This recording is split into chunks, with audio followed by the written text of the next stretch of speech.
Hello friends and students, welcome back. See, आज का topic बहुत ही इम्पॉर्टेंट है क्योंकि आज के टॉपिक के अंदर हम रियल नंबर्स को समझेंगे। जैसा कि आप ये स्क्रीन पर देख सकते हैं कि ये मैंने आपको बताया था कि मनजीत सिंह और आर डी शर्मा के नोट्स को भी ये फेल कर देगा। जो मैं नोट्स आज आपको करवा रही हूँ, आप एक चीज़ ध्यान में रखिएगा, ये नोट्स आपके 10th के बोर्ड्स के लिए भी बहुत ही ज़्यादा बेनिफिट रहेंगे क्योंकि इसमें कोई भी टॉपिक ऐसा छूटेगा ही नहीं जो आपको लगेगा कि ये टॉपिक तो शायद रह गया। तो मैंने एक चार्ट तैयार करा है, लेकिन ये चार्ट जो है वो हाफ ऑफ द चार्ट है, यानी कि मैंने अभी सिर्फ लेफ्ट हैंड साइड का चार्ट तैयार करा है। अभी इसी सेशन के अंदर मैं आपको राइट हैंड साइड का चार्ट भी पूरा दिखाऊंगी करके, और फिर उसको समझेंगे भी कि इस तरीके से रियल नंबर्स में कितनी सारी चीज़ें हैं जो इंक्लूड होती हैं, ताकि आपको एक भी कंफ्यूजन ना रहे। और इसी 9th की स्टैंडर्ड की इसी चैनल के ऊपर आप 10 सालों के जितने भी बोर्ड्स के या प्री बोर्ड्स में जितने भी क्वेश्चंस आए हुए हैं इस नंबर सिस्टम के एक्सरसाइजेस के साथ साथ एग्जाम्पल्स और इस तरीके की नोट्स के साथ आपको मैं वो भी प्रिपेयर कराऊंगी। सारे आपको मैं ऑब्जेक्टिव मल्टीपल क्वेश्चंस जो होते हैं, जो ज़्यादातर स्टूडेंट्स के पेपर में आते ही आते हैं, मल्टीपल चॉइस क्वेश्चंस हो गए, ऑब्जेक्टिव टाइप क्वेश्चंस हो गए, वो सारे क्वेश्चंस हम इसमें हर एक चैप्टर वाइज करते चलेंगे, हर एक टॉपिक वाइज करते चलेंगे। तो आप इस चैनल पर जब भी आप वीडियो को देखें तो प्लीज़ मेक श्योर कि एक तो स्किप ना कीजिएगा, नहीं तो आपको जो है ना टॉपिक आपका छूट जाएगा। अगर आप चीज़ को समझना चाहते हो और अगर आपको लगता है कि आप बिना कोचिंग के अगर इस वीडियो के माध्यम से अगर आपको बहुत अच्छे से क्लियर हो जाता है तो इस वीडियो को पूरा देखिएगा, ठीक है। तो आप स्टार्ट करते हैं। And welcome back to my channel. My name is Khushboo Jain and Vedic maths master is my channel name. So today in this video आप देख सकते हैं, सबसे पहले हम चलते हैं चार्ट के ऊपर। देखिए, सबसे पहले real numbers. As you can know that कि रियल नंबर्स को अगर मैं सिंपली डिफाइन करूँ, जो कि आपकी एनसीईआरटी बुक में दिया हुआ है, तो रियल नंबर्स हमारे वो नंबर्स होते हैं जिसको आप डिफाइन कर सकते हैं कि जितने भी हमारे रैशनल और इरैशनल नंबर्स होते हैं, ठीक है, उनका कंबाइंड जो होता है वो हमारे रियल नंबर्स होते हैं। अब बेसिकली हमने पिछली सेशन में भी देखा था कि रैशनल और इरैशनल नंबर्स क्या होते हैं, लेकिन रैशनल नंबर्स में भी बहुत सारी कैटेगरीज आती है और इरैशनल नंबर्स में भी बहुत सारी कैटेगरीज आती है। क्योंकि अब हम रियल नंबर का टॉपिक पढ़ेंगे तो उसमें किस टाइप की कैटेगरी आती हैं वो हम डिस्कस करेंगे, सारी की सारी वही डिस्कस करेंगे। Real numbers basically first of all आप देख सकते हैं कि रैशनलाइजेशन सबसे पहला जो टॉपिक आया, मतलब कि अगर हम बात करें कि रैशनलाइज कर सकता है, रैशनलाइज जितने भी आपके नंबर्स हैं कैसे उसको रैशनलाइज कर सकता है। अब आप देखिए, रैशनलाइज को एक पार्ट में और डिवाइड किया गया कि transform the denominator into a rational number. Means आपको पता है कि रैशनल नंबर होता है p अपॉन क्यू, ठीक है। अब इसने कहा है कि इसको ट्रांसफॉर्म करना, आपको पता है ना कि रूट मतलब जो हमारे रूट्स होते हैं वो डिनोमिनेटर में नहीं आते, यानी कि डिनोमिनेटर में रूट नहीं होता, तो उसको हम क्या करते हैं, रैशनलाइज करते हैं, यानी कि उसको हम क्या करेंगे, ट्रांसफॉर्म करते हैं, यानी कि उसका जो रूट है वो हम किस तरीके से ट्रांसफॉर्म करते हैं कि उसका रूट हट जाए डिनोमिनेटर में से। तो अब आप देखिए, इसका नेक्स्ट आ रहा है यहाँ पे टर्म और रैशनलाइजिंग फैक्टर। इसकी बेसिकली 5 कंडीशंस हैं, 6 कंडीशंस भी हैं। मैं आपको हर तरीके के इसका एक बेसिक क्वेश्चंस मैं आपको करके ज़रूर दिखाऊंगी किस तरीके से हम डिनोमिनेटर के रूट्स को हटा करके क्वेश्चन को सॉल्व करते हैं, वो एक टॉपिक अलग रहेगा।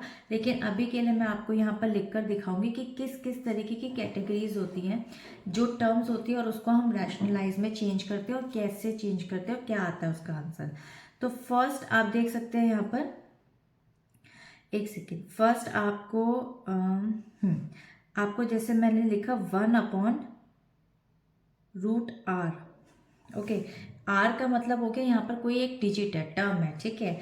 अगर यहाँ पे मान लीजिए आप यहाँ पे √r है तो हम इसका रैशनलाइजिंग जो फैक्टर हमारा आएगा वो आएगा √r, यानी कि ये कैसे आएगा वो मैं आपको क्वेश्चन सॉल्व करके दिखाऊंगी अभी, कि 1/√r को हम मल्टीप्लाई करते हैं, जो नीचे होता है ना रूट डिजिट के साथ में, उसी डिजिट के साथ में ऊपर और नीचे दोबारा हम मल्टीप्लाई करते हैं।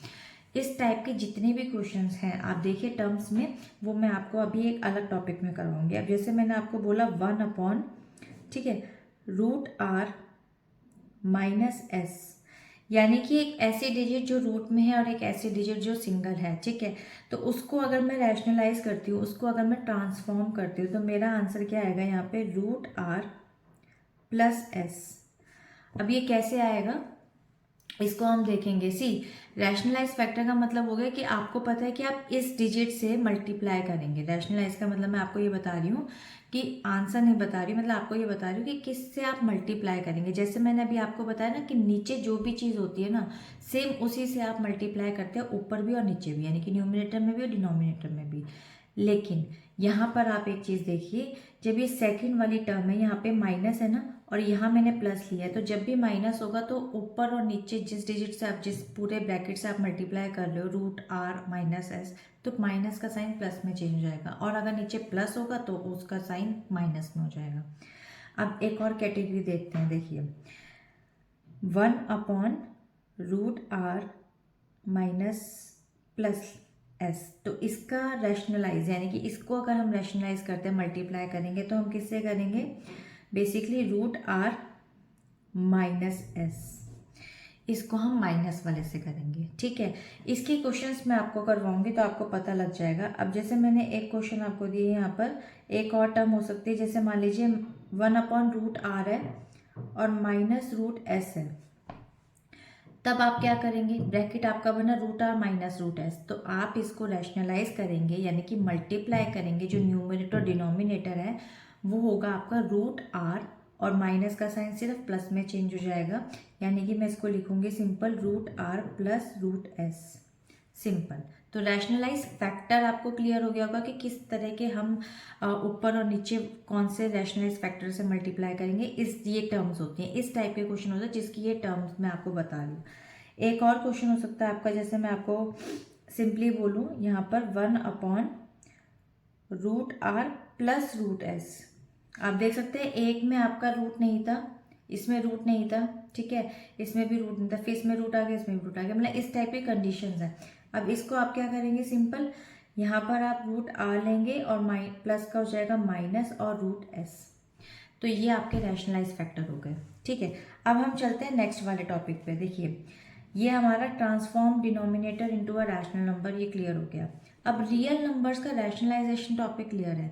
अब रियल नंबर्स में हमारे exponents and with integral powers भी आती हैं।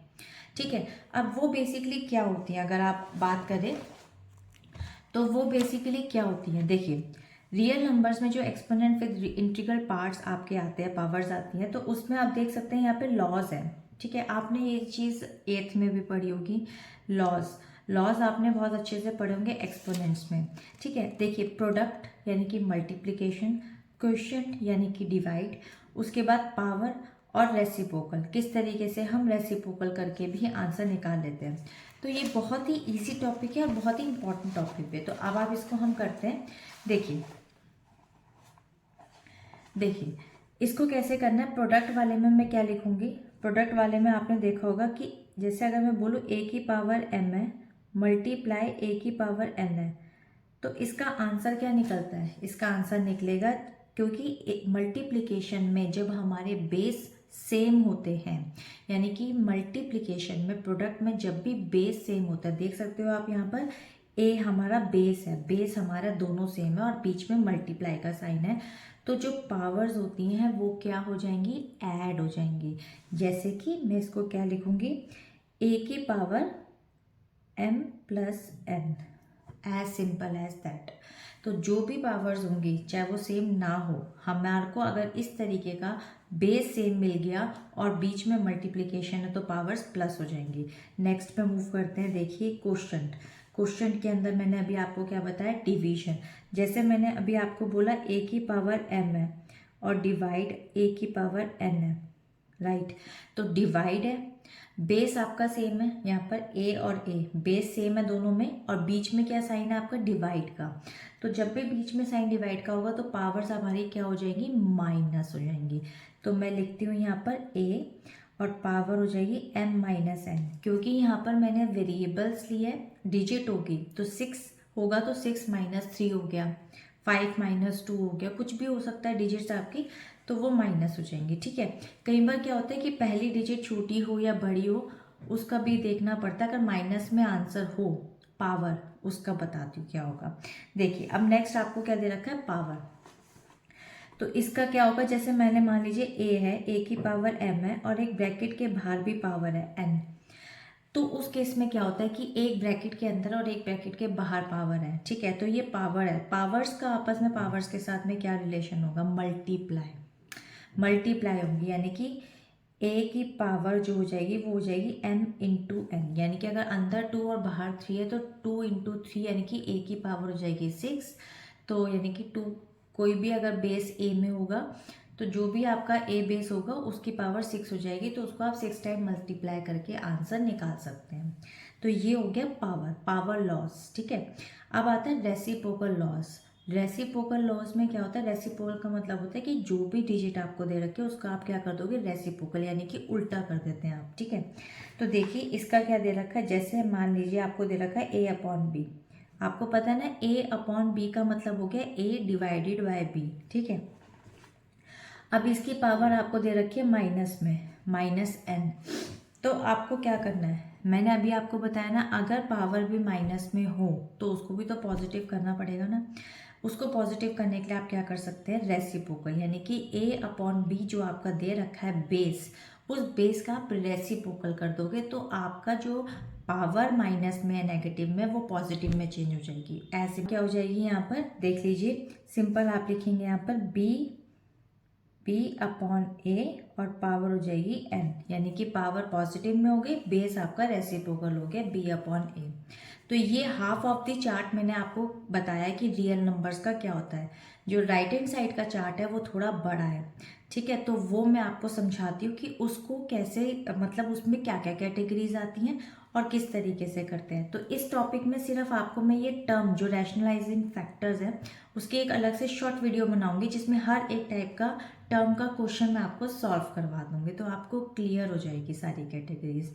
तो मूव टू नेक्स्ट पेज, जिसमें हम number line, number line basically एक तो नंबर लाइन ये है, जैसे आप देखिए स्क्रीन के ऊपर कि every point on the line represent real numbers. आपको पता है कि नंबर लाइन के ऊपर एक जितने भी पॉइंट्स होते हैं, क्योंकि वो इंटीजर्स होते हैं और इंटीजर्स हमारे नेगेटिव और पॉजिटिव दोनों होते हैं, तो नंबर लाइन के ऊपर जितने भी हमारे नंबर्स होते हैं बेसिकली वो रिप्रेजेंट किए जाते हैं रियल नंबर्स में, क्योंकि रियल नंबर्स बेसिकली रैशनल और इरेशनल आता है और उसमें इंटीजर्स भी हमारे इंक्लूड होते हैं। तो इंटीजर्स हमारे नेगेटिव पॉजिटिव जो कि एक नंबर लाइन पर होते हैं। तो इस तरीके से आप कह सकते हैं कि every point on the line basically represent real numbers, ठीक है। तो हर तरह का वो रियल नंबर होगा, ठीक है। अब आप नेक्स्ट पे देखिए कि नंबर लाइन बेसिकली एक तरह का ये जो दे रखा है मैंने, सक्सेसिव मैग्निफिकेशन।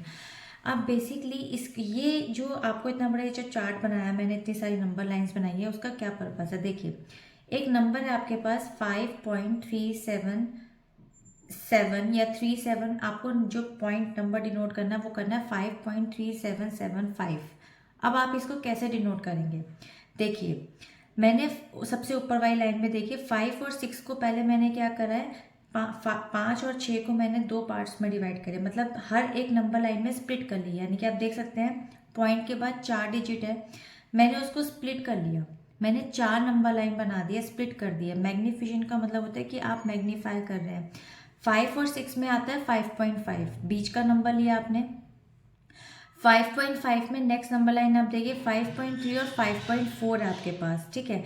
तो आप देख सकते हैं 5.3 यहाँ से ये कनेक्ट हो रहा है और 5.4 ये वाला जो है वो इससे कनेक्ट हो जाएगा, ठीक है। तो अब आपको क्या करना है, अब आपको बेसिकली ये दो नंबर लाइंस पता लग गई कि 5.3 और 5.4। अब आप क्या करेंगे कि आपको इन दोनों के बीच में आपने देखा कि 5.35 आपका यहाँ पर आएगा, ये देख सकते हैं आप 5.35। तो 5.3 और 5.4 के बीच में आपको 5.35 मिल गया, उसका आधा देख लिया आपने। इसी तरीके से आपका जो नेक्स्ट नंबर है 37 और 38, ठीक है। तो आप यहाँ पर देखिए 37 ये यहाँ से इसको कनेक्ट करेंगे और 38 आपका ये इससे इसको कनेक्ट करेंगे, उसके बीच का नंबर आपका ये आ गया 5.35, राइट। 5.35 आपके पास आ गया। इसी तरीके से नेक्स्ट नंबर आपका है 5.377। तो आप देख सकते हैं कि 77 यहाँ पर है, इसको इसके साथ कनेक्ट कर लीजिए, 78 को इसके साथ कनेक्ट कर लीजिए, उसके बीच में आ गया ये नंबर 5.3775। तो इस तरीके से स्प्लिट करके आपने देखिए नंबर ले आए 5.3775 आपका मैग्नीफिकेशन में आ गया। आप इस तरीके से स्प्लिट करके भी नंबर लाइन लगा सकते हैं, मतलब इस तरीके के सारे नंबर्स आपके रियल नंबर्स में आते हैं, आप बेसिकली ये भी कह सकते हैं। ठीक है, एक रियल नंबर्स आपका देख सकते हैं कि real numbers basically divide into कितने पार्ट्स। अभी एक छोटा सा पार्ट और है रियल नंबर का। एक तो ये पार्ट है, जैसे अगर ए की वैल्यू दे रखी है is equal to B, B की वैल्यू बी पावर दे रखी है 1/9 एन, मतलब कोई भी डिजिट है, जैसे मान लीजिए बेसिकली तो ए और B are the real numbers, क्योंकि ये पॉजिटिव इंटीजर्स में आते हैं आपके। तो क्योंकि मैंने आपको अभी सिंपल बताया था पावर्स हैं, जैसे ये नेगेटिव में भी नहीं और नेगेटिव को पॉजिटिव करना भी आपको आता है, तो ये सब बेसिकली किस में आएगा, रियल नंबर्स में। जैसे मैं आपको ये जो रियल नंबर्स है किस टाइप से, मतलब जैसे इसने पावर दी है, पावर क्या 1/3 1/2, तो 1/2 होगा तो वो रूट है, √2 हो गया, या √3 हो गया, √5 हो गया। और अगर 1/3 है तो वो क्यूब रूट हो गया। क्यूब रूट में वन रूट कुछ भी हो सकता है, देख सकते हैं आप नीचे यहाँ पर दो पार्ट्स में डिवाइड है, एक स्क्वायर रूट और एक क्यूब रूट। ये क्वेश्चंस मैंने लास्ट में भी कराया था। जैसे मान लीजिए एक्स है, कोई भी डिजिट है, वो रूट में है, तो उसका इक्वल्स टू क्या होगा, आपको मैंने बताया था ना कि यहाँ स्क्वायर हो तो इक्वल्स टू से इधर जाके रूट बन जाता है। ठीक है, और अगर यहाँ पर रूट है आपका तो इक्वल्स टू से उधर जाके वो 1/2 हो जाता है। सेम ऊपर आपको ये दे रखा है और उसका एग्जाम्पल आपको बताया हुआ है। तो √5 हो गया जैसे, ठीक है ना, तो 5 का पावर क्या हो जाती है 1/2, वही जो ऊपर दिखा रखा है यहाँ पर कि a is equal to B की पावर 1/n। सेम √7 हो गया, कुछ भी हो सकता है आपका, ये इरेशनल नंबर है। क्यूब रूट आपका देख सकते हो x की पावर 1/3 है, ठीक है, तो यानी कि जैसे √7 है तो क्यूब √7 है, या क्यूब √4 है आपके पास, तो ये सारे हमारे क्या आ जाएंगे, रियल नंबर्स में आ जाएंगे। नेक्स्ट आपका दे रखा है रियल नंबर में can not be written p/q, मतलब अगर आपका q is not equal to 0, ठीक है, तो आप बेसिकली ये कह सकते हैं कि जैसे 2 और 3 है, बेसिकली एग्जाम्पल दे दिया आपको, तो ये अपॉन में 0 तो नहीं है ना, अपॉन में 0 नहीं होना चाहिए, इस तरीके से आप इसको नहीं लिख सकते हैं। p/q फॉर्म तो है लेकिन q is not equal to 0, q equal to 0 नहीं होना चाहिए, क्योंकि डिनोमिनेटर में 0 कभी भी नहीं आता। ठीक है, तो ये आपका यहाँ तक है। अभी इसको जो है ना हम अभी नेक्स्ट छोटा सा पार्ट और है रियल नंबर्स का, वो और कंप्लीट करता है, तो आपका ये चार्ट कंप्लीट हो जाएगा। बस आपको मैं उसके वो जो टर्म्स है ना वो मैं आपको समझा दूंगी कि डिनोमिनेटर को कैसे रैशनलाइज करते हैं। ठीक है, एक छोटा सा पार्ट और है, इसको और कंप्लीट करते हैं। सो स्टूडेंट्स, अब आप देख सकते हो कि रियल नंबर्स की बात हो रही है यहाँ पर। रियल नंबर्स में एक आता है रैशनल नंबर्स। अभी हम कर ही रहे थे कि रैशनल नंबर p/q हो सकता है, but q is not equal to 0। ठीक है, डिनोमिनेटर में 0 कभी भी नहीं आता। उसके बाद एक पार्ट आता है हमारा इंटीजर्स का। इंटीजर्स में चाहे वो नेगेटिव हों या पॉजिटिव हों, दोनों को मिला के इंटीजर्स बनते हैं। और इंटीजर्स बनने पर इनफिनाइट, मतलब यानी कि नेगेटिव में भी आप कितना ही आगे तक ले जा सकते हैं, इनफिनाइट है, और पॉजिटिव में भी इनफिनाइट है, मतलब नो एंड, कोई अंत ही नहीं है उन नंबर्स का। फिर आता है हमारा होल नंबर्स। होल नंबर जो कि 0 से स्टार्ट होते हैं, तो 0 1 2 3 जब हम आगे तक लेके जाते हैं नंबर्स को तो गिनती खत्म नहीं हो सकती, इसलिए वो भी इनफिनाइट होल नंबर्स है हमारे। अब आता है natural numbers. Natural numbers as you all know that 1 2 3 होते हैं, वो भी इन्फिनाइट तक जाते हैं, यानी कि उसका भी कोई अंत नहीं है। एंड आई होप आपको ये बेसिकली जितना भी रियल नंबर्स का मैंने आपको एक चार्ट तैयार करके दिया, आपको बिल्कुल अच्छे से क्लियर हो गया होगा। इसमें हम केस स्टडी भी है, जैसे कि हम केस 1 रैशनल नंबर्स में आता है, जैसे कि रैशनल नॉट बिकम 0। अगर आप ये कह सकते हैं कि टर्मिनेटिंग डेसिमल्स हैं, टर्मिनेटिंग डेसिमल्स के साथ नॉन टर्मिनेटिंग डेसिमल्स भी हैं, वो डेसिमल एक्सपेंशन टॉपिक आता है। तो हम बेसिकली जो ये अभी मैंने आपको बताया रैशनलाइज कैसे करते हैं, उसकी एक वीडियो मैं नेक्स्ट लेकर आऊँगी। अभी मैं एक दिन छोड़ के एक दिन वीडियो डालती हूँ 9th स्टैंडर्ड की, बट अभी मैं इनको रोज ही डालना शुरू कर दूँगी ताकि आपका कोर्स अच्छे से कवर अप हो 9th स्टैंडर्ड का, क्योंकि इसमें मैं आपको बहुत सारे बोर्ड के एग्जाम्स भी क्वेश्चंस भी कराने वाली हूँ, जिसमें प्री बोर्ड्स के हैं, बोर्ड के हैं, जो 10 सालों से आए हुए क्वेश्चंस हैं। तो आई होप कि आपको ये वीडियो बहुत अच्छी लगी होगी और आपको रियल नंबर्स का एक जो फंडा है, पैटर्न है, वो क्लियर हुआ होगा।